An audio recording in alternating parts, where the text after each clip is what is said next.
Back. New tonight in our ongoing series, Crisis in Corrections, our I-team is taking a closer look at Florida's felony murder rule. Yeah, that rule says that you can be sentenced to life in prison even if you did not kill someone and even if you were not there. There's now a growing debate about the crime fitting the punishment. I-team investigator Kylie McGivern recently sat down with a man sentenced to life for a murder someone else committed.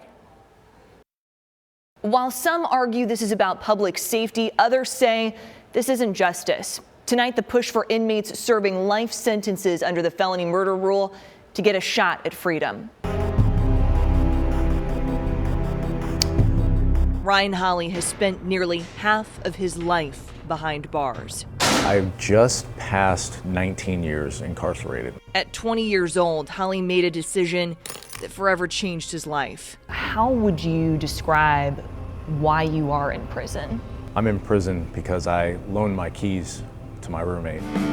It was 2003, the morning after a party at his house in Pensacola. He said, "Can I borrow your keys to your car?" And I said, "Sure." He went back to sleep. Holley says when he woke up and his car wasn't back, he called his roommate, who said they were about to break in. If I would have really have taken it serious, I would have called the police. What were they saying was going to happen exactly? They were going to go rob her mom for a safe that was in her house that was supposedly had drugs and money inside of it. They took the safe and beat 18-year-old Jessica Snyder to death with a shotgun, then drove back to Holley's house. The officers came to the house. I wanted to tell them everything that happened because I didn't feel like I had done anything wrong. But under Florida's felony murder rule, Holley was just as responsible as the man who killed Snyder. The offer of a plea deal came out during that time period. I was told not to take it because I wasn't guilty. Holley, like the other four men, was sentenced to life without parole. No car, no crime. That was what the state attorney said. An argument the victim's family agrees with. Had I known of what the felony murder rule truly was, of course, I absolutely would have taken the plea deal. I would have been home 12 years ago, 13 years ago, but yet here I am. There is no small role that you can play if it results in someone's death. State Attorney Ed Brodsky is president of the Florida Prosecuting Attorneys Association. The group strongly supports felony murder laws. Is that fair that those people involved, even if one did not kill another person, that they have the same sentence? Yes, absolutely. And just because you didn't pull the trigger, you're not going to be excused from the harsh penalties under Florida law. The Executive Clemency Board has the power to lessen those harsh penalties. In 2015, Ryan Holley found mercy under then-Governor Republican Rick Scott. For lending his car, Ryan Holley is serving a life sentence.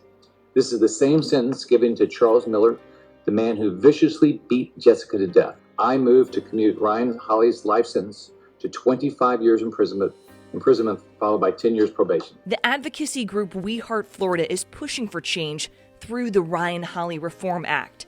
Written by an inmate, the bill seeks to cap felony murder rule sentences at 15 years. Previous efforts have failed, but supporters like Amanda Theet and founder Lisa Antonini are hopeful they'll find lawmakers to sponsor the new bill. The punishment should fit the crime. Antonini's son, Brian, had just turned 18 and was still in high school when he and his friend Mitchell Weiner went to buy pot in Seminole County. The dealers planned to rob them. One of them killed Weiner.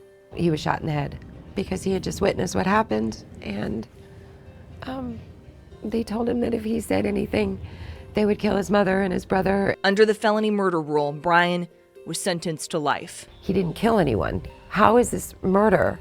Brian was granted an appeal and offered a plea deal, 22 years in prison. He said, "Mom, I've got to take this. You know, I'm going to sign it. It guarantees me a release date. I'm coming home."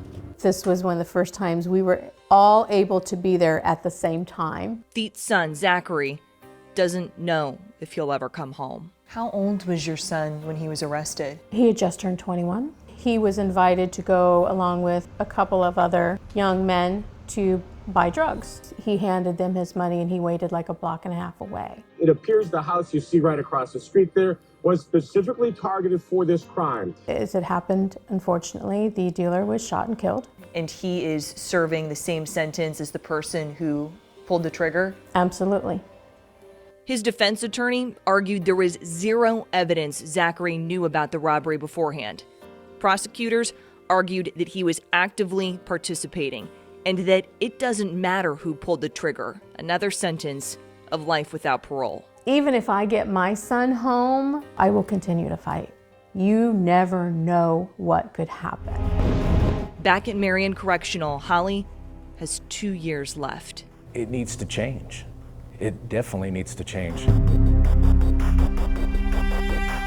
Online now, we have more information about the push to cap sentences under Florida's felony murder rule and where other states stand.